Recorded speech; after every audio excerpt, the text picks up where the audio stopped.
Hello friends, मैं हूं सुशील तिवारी। एक बार फिर स्वागत है आपका ई लर्न विद सुशील में, जहां पर हम डिस्कस करते हैं वेरियस जावा सॉल्यूशंस। आज हम बात करेंगे printing reverse of a string.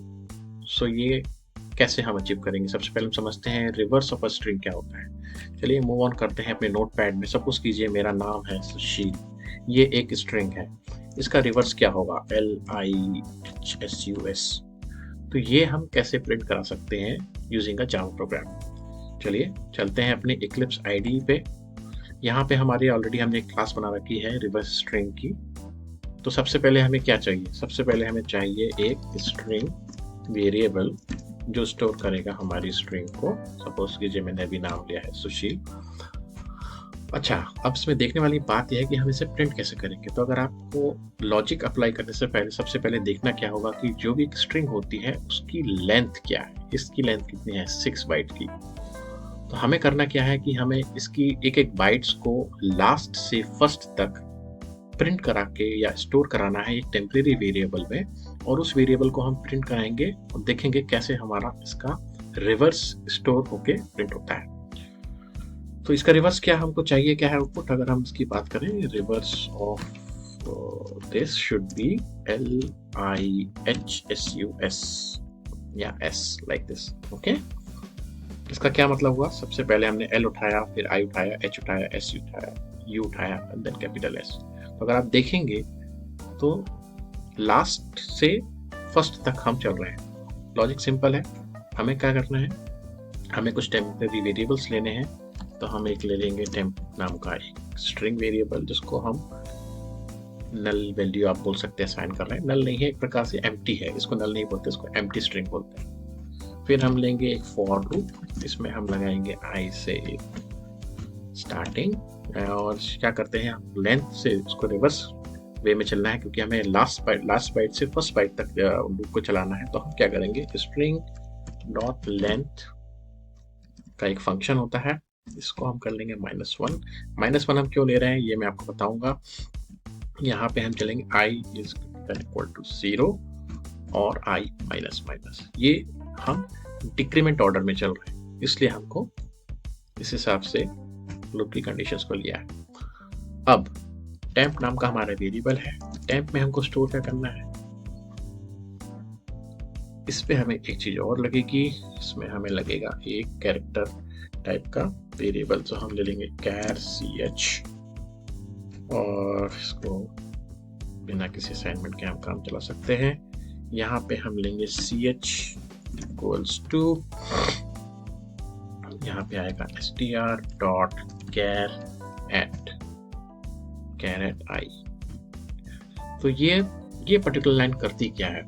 ये पर्टिकुलर लाइन क्या बोल रही है कि जो भी हमारी स्ट्रिंग है उसकी लेंथ, जो भी लास्ट बाइट है, लास्ट बाइट से -1 पोजीशन पे जो भी कैरेक्टर है उसको हम ch नाम के वेरिएबल में स्टोर करेंगे, और इस ch को हम कॉन्कैटिनेट कर देंगे अपने टेम्परेरी स्ट्रिंग वेरिएबल में। और अगर आप इसका आउटपुट देखेंगे तो ये हो जाएगा आपका रिवर्स ऑफ गिवन स्ट्रिंग। आप चाहे तो स्ट्रिंग भी प्रिंट करा सकते हैं। पहले स्ट्रिंग हमने किस में लिया है? str में, और इसको हम ले लेंगे इस कुछ प्रकार से और डिस्प्ले कराएंगे टेम्प वेरिएबल को। चाहे तो आप इसको टेम्प रखिए, चाहे आप रिवर्स रखिए, वेरिएबल नेम्स आप अपने हिसाब से दे सकते हैं। तो एक्चुअल लॉजिक हो क्या रहा है? देखिए, देखने वाली बात क्या है इसमें। एक्चुअल लॉजिक क्या कर रहा है कि हम लूप चलाएंगे, जो भी इसकी टोटल लेंथ होती है उसे -1 टू 0 तक, क्योंकि आपको पता होगा कि हमारा स्ट्रिंग की जो पहला इंडेक्स होता है वो 0 से स्टार्ट होता है। इसलिए अगर हम इसकी स्ट्रिंग को काउंट करें तो ये जाएगी 0 1 2 3 4 5, जबकि लेंथ को अगर आप प्रिंट करेंगे तो वो आएगी 6। तो अगर हम 0 से स्टार्ट कर रहे हैं तो हमको 5 तक चलना पड़ेगा, इसीलिए हमने इसे यहाँ पे लेंथ को -1 किया हुआ है। तो जो पहली वैल्यू होगी i की वो क्या होगी? 5। तो अगर हम 0 से काउंट करेंगे स्ट्रिंग को तो 0 1 2 3 4 5, तो फिफ्थ पोजीशन पे हमको क्या मिलेगा? L मिलेगा। सबसे वैल्यू क्या होगी? L, जो कि जाके टेम्प नाम के वेरिएबल में कॉन्कैटिनेट हो जाएगी। यहाँ पे जो प्लस कैरेक्टर है ये जो है ऐसा कॉन्कैटिनेशन परफॉर्म करेगा, ना कि plus sign. Concatenation of string, whenever आप प्लस साइन को स्ट्रिंग्स के बीच में यूज करते हैं तो वो ऐसा कॉन्कैटिनेटर एक्ट करता है, ना कि एज एन एडिशन और एडिशन करने वाला ऑपरेटर। चलिए देखते हैं क्विकली हमारा क्या आउटपुट यहाँ पे बनता है। हमने सेव कर लिया है और अब हम इसको रन कर रहे हैं। अब आप देख सकते हैं reverse of given string Sushil is this. तो ये हमारा स्टैटिक इनपुट का आउटपुट हमको दे रहा है। आपको याद होगा हमने फैक्टोरियल वाले मॉड्यूल में भी रन टाइम पे यूजर से इनपुट लेके एक फैक्टोरियल जनरेट किया था। सिमिलरली हम यहाँ भी वो काम कर सकते हैं। तो हमें करना क्या होगा, कुछ नहीं, ज़्यादा कुछ नहीं है, बस आपको एक स्कैनर क्लास को लाना होगा पिक्चर में। आपको याद होगा स्कैनर सिस्टम डॉट इन, और ये हो गया आपका वेरिएबल। आप चाहे तो यहाँ पे एक मैसेज डिस्प्ले करा सकते हैं, एंटर योर स्ट्रिंग, इस तरह से।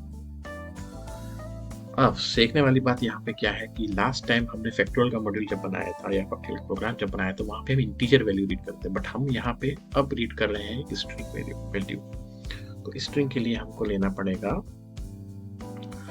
str में s डॉट नेक्स्ट। ये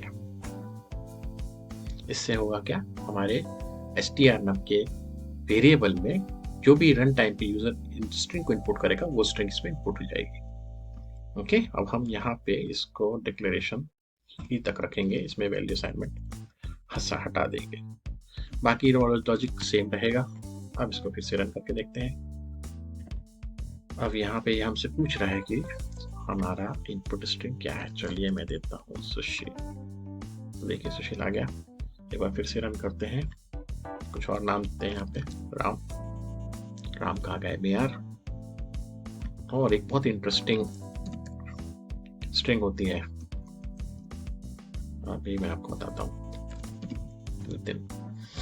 देखिए तो ये दोनों तरफ से सेम लगता है नितिन, बट अगर आप देखेंगे capital of N is printed at end. This is how we achieve the printing the reverse of a string. So guys, just go through this module. Let me know if you like it. Subscribe our channel. Thank you so much. Good day.